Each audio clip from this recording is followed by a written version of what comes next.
So we have a call center which records the length of time in T minutes its customers wait before being connected to an agent. So very standard stuff. The random variable T has a cumulative distribution function given by the following. Okay, so capital FT. All right, let's have a look. So find the proportion of customers waiting more than 4 minutes to be connected to an agent. All right, simple stuff. So this is just simply when the random variable probability of the random variable T bigger than 4. So when the time is greater than 4.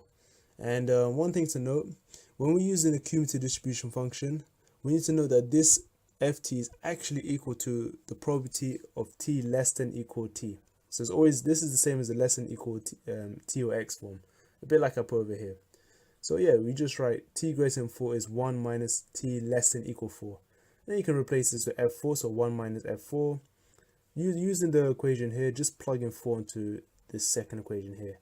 Because t can take values between 0 and 5, you got 4, plug 4 in, and you should get the desired probability.